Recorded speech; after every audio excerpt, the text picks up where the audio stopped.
De volta com mais Bem da Terra para vocês e a gente fala sobre a natureza, lazer, produção de uva e vinho. Uma vinícola no interior de São Paulo resolve apostar no sistema de condução coberta do Parreiral e já vem colhendo bons resultados. E que tal harmonizar um vinho delicioso com um prato de cordeiro? É o que a gente vai ver agora na última reportagem especial da série sobre as vinícolas do interior.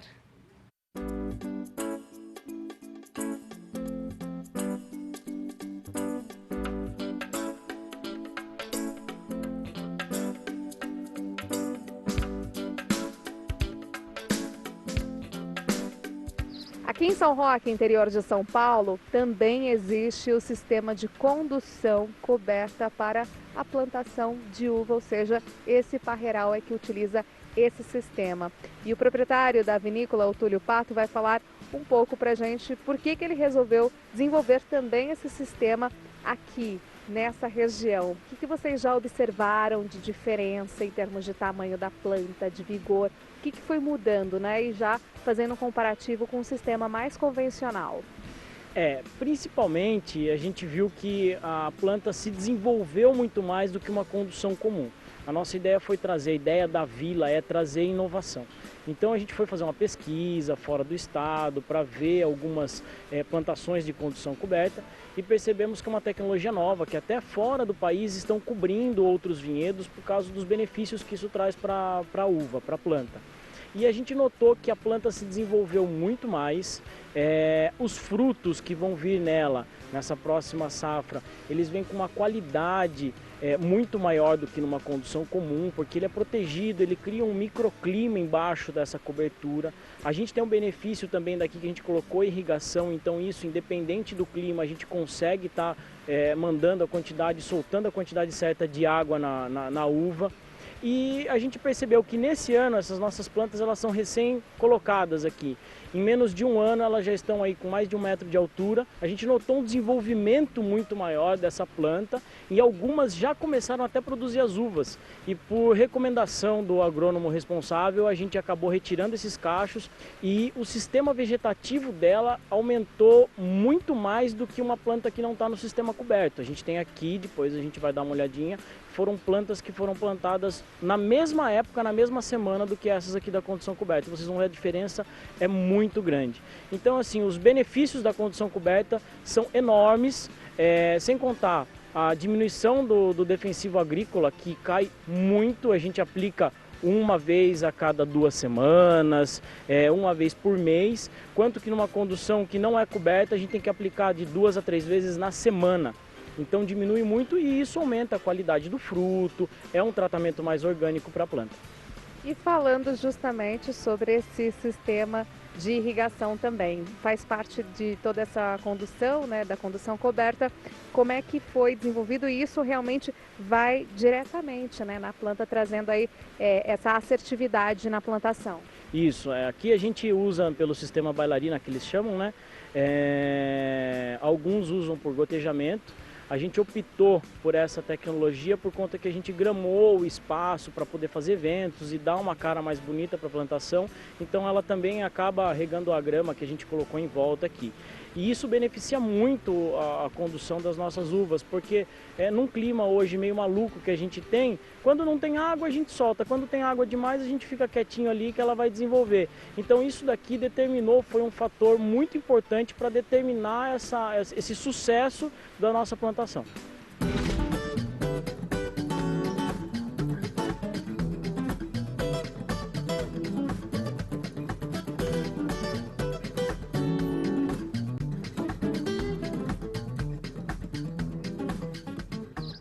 Bom, olhando aqui essa planta, a gente consegue entender os benefícios da condução coberta que a gente acabou de ver. Me fala, foi justamente plantada no mesmo período que aquele outro sistema de produção? Exatamente, as mudas aqui, elas foram plantadas na mesma semana das mudas lá de cima. Então vocês podem observar a diferença de saúde da planta, desenvolvimento da planta. Essa planta aqui ela é uma Crimson, é uma uva branca sem caroço de mesa, as de cima são Niágaras brancas e rosadas. Então aqui fica nítido, foi até meio que proposital a gente plantar elas aqui sem a condução coberta para fazer testes e ver como que ia se comportar a planta num meio que não seja na condução coberta, no meio natural. E é esse o resultado, vocês veem que quase um ano essa daqui não desenvolveu 1 metro e aquela lá já tem mais de 1,5 metro de altura.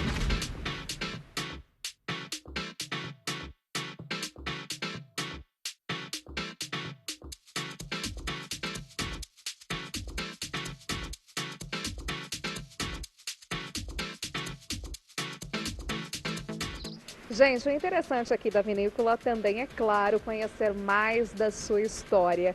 E tudo começou com o bisavô do Túlio. Ele que foi um dos primeiros e pioneiros a plantar aqui uva, eu imagino, na região. Isso, meu bisavô veio de Portugal em 1912, desembarcou em Santos, subiu para São Paulo, ele era alfaiate e conheceu São Roque uns 3, 4 anos depois e notou que a região era muito parecida com a região do Douro, de onde ele veio, montanhosa, fazia um frio mais forte do que São Paulo na época do inverno. E daí ele decidiu comprar um pedacinho de terra, plantar a uva por cultura, porque é o que ele fazia em Portugal. Daí começou a produzir os vinhos e levava para São Paulo para os clientes da alfaiataria dele. Daí então ele notou que ele podia trabalhar com vinho. Deixou a alfaiataria em São Paulo, se mudou para São Roque, foi comprando mais terras, plantando. Nossa família chegou a ter aqui em São Roque, no auge, 175 mil pés de uva. Aí o meu avô, que assumiu a vinícola, ele chegou a produzir por ano de 700 mil a 1 milhão de litros de vinho por ano.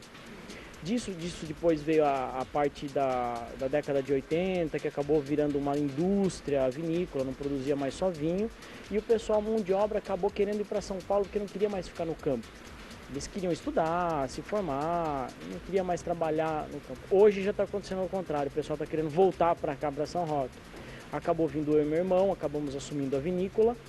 E a gente acabou que dando sequência naquilo que o meu avô vinha fazendo, meu bisavô vinha fazendo aqui. Hoje a gente tem a vila, ela tem um restaurante, tem a parte da adega, tem as uvas agora. Eu plantei as uvas ano passado, em 2019, 100 anos depois do meu avô ter implantado o vinhedo, meu bisavô ter implantado o vinhedo aqui em São Roque, que foi em 1919. Então foi bem legal isso daí, também foi um marco bem bacana para a família, que um bisneto, depois de 100 anos, retomou a plantação de uva aqui na cidade. E agora a gente tem outros projetos também para a vila que estão por vir aí. Bom, quer dizer, toda essa parte histórica, né, chama a atenção, as pessoas têm interesse, né, realmente o enoturismo e o que a gente observa que vem acontecendo em São Roque modificou realmente esse cenário, né, da produção não apenas de uva, mas de envolver todo mundo nesse ambiente do que é a vitivinicultura brasileira, em especial a do estado de São Paulo. Sim, o enoturismo, né, a enocultura, a enogastronomia, tudo gira em torno do vinho. Agora a gente está na época da vindima, a gente faz a nossa vindima com uma vinícola parceira aqui, a gente recepciona o pessoal aqui na vila, vamos numa vinícola parceira, fazemos a pisa da uva, também para fomentar o enoturismo em outros comércios do nosso roteiro, para ter esse público espalhado em todos os comércios. A gente faz essa vindima, o pessoal quer saber, quer sentir a experiência de como que os nossos antepassados faziam o vinho. Então isso é muito legal, proporcionar, e o pessoal quer saber a história da família. O porquê que diminuiu a produção, o porquê que a gente está retomando, de que forma a gente está retomando. Então tudo isso é muito interessante e o turista ele sente essa necessidade de saber sobre a família, de saber sobre a cultura, porque a maioria dos brasileiros são portugueses e italianos, então é tudo mais ou menos que igual ali, é tudo mesma gente. Então é gostoso a gente dividir, porque muita gente acabou que se dispersando e não sabe mais essa cultura. E está no sangue, isso está no sangue de todo mundo, é muito gostoso. Bom, e vocês, quarta geração da família, como é que vem a dar continuidade a tudo isso, né? Você colocou justamente 100 anos após e agora vindo nessa quarta geração. Eu imagino que seja um projeto, né, bastante gratificante, né? Porque acaba sendo um ecossistema assim surpreendente. É muito gratificante porque principalmente eu, sou o neto mais novo da geração, né? Meus primos e meu irmão são mais velhos. E eu que acabei assumindo mais a parte aqui da adega, da vinícola, do restaurante com o meu pai. Então é gratificante porque toda a família acaba se envolvendo com isso, os primos acabam vindo almoçar, tomar café, acabam vendo as fotos que tem aqui da família. a responsabilidade também de reviver o que o bisavô trouxe, toda essa bagagem, mudar de vida da cidade, do país dele de origem e trazer aqui para o Brasil, e a gente não deixar essa história morrer, não deixar a cultura e todo o esforço que ele fez acabar sem ninguém saber o que aconteceu. Então hoje é muito gratificante para nós, principalmente para mim e para meu pai, a gente se emociona bastante quando a gente fala, revive tudo que a família passou, as partes boas, as partes ruins, mas é bem legal. E hoje, agora com a Vindima, a gente está na nossa segunda edição, é bem recente, mas é mais gostoso ainda porque a gente consegue mostrar para os outros a história da família. Então é bem gratificante. E olha, aqui nesse espaço, além de, claro, conhecer mais da história, também são vendidos os vinhos, tanto os vinhos produzidos aqui quanto os de fora, né? Inclusive você me serviu aqui um Shiraz chileno. Isso, a gente optou também por trazer novos produtos para o consumidor. Então a gente faz seleção de outros vinhos da cidade da onde o meu bisavô veio, lá de Portugal, do Chile, daqui de São Roque, de outras regiões, para ter vários produtos para oferecer para o consumidor. Hoje o consumidor ele quer ter experiência e conhecer novos produtos. Então tudo com a nossa marca, a gente faz uma seleção bem rigorosa para fazer um produto com a nossa marca e proporcionar novos produtos para os nossos clientes. Maravilha. Saúde. Saúde.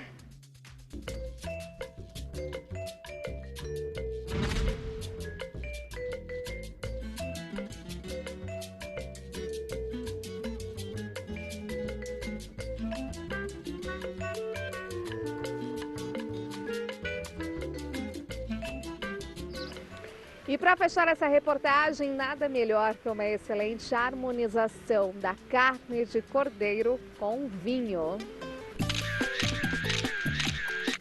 Obrigada, Josi. Bom, e eu estou aqui com o André Galante, chefe de cozinha, que vai falar um pouquinho da preparação desse prato, né, André? Como é que você fez ele? Tudo bem? Esse prato ele é um pernil de cordeiro que a gente assa ele durante 24 horas, por 24 horas no buraco. Essa é uma preparação em baixa temperatura, ele é assado a lenha e depois de assado nós tiramos ele e aí finalizamos ele com um molho roti, que é um molho que fica 3 dias na panela, à base de osso e vinho tinto, vinho branco e com batatinhas coradas e brócolis. Uau! E combina muito bem com o vinho, tem essa importante harmonização. Sim, ele harmoniza muito bem esse vinho que você vai experimentar, que é um Cabernet Sauvignon. Eu espero que você goste. Vamos provar então? Vamos. Chamaremos a Jo, nossa amiga? Por favor.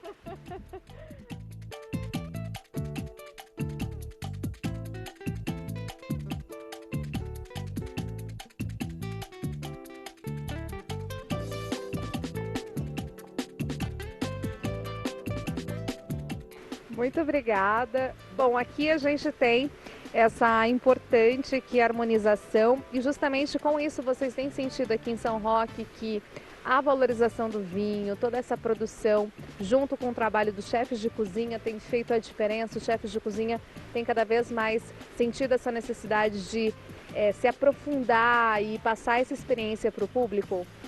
Sim, na verdade eu acho que o vinho caiu muito no gosto popular das pessoas, né? São Roque também se aprimorou muito na produção dos vinhos aqui da região e cada vez mais a gente procura criar pratos à base de vinho para valorizar aqui os vinhos da região, né? Eu acho importante valorizar o que a região tem de melhor, né? Aqui também é muito rico em alcachofra, e tem outros produtos que a gente procura valorizar bastante.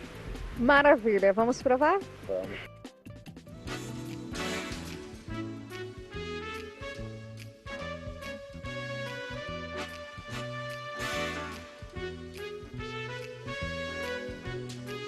Olha, macio, gostoso e muito bem temperado. O que gerou essa maciez, né, da carne de cordeiro? Na verdade, essa técnica de fazer a cocção em baixa temperatura, ela deixa a carne com essa maciez e ela segura os sucos da carne, então ela fica macia, úmida por dentro, dando esse sabor incrível. Incrível mesmo, porque agora, gente, eu vou mais aproveitar, viu? Tchim, tchim. E vocês curtam por aí.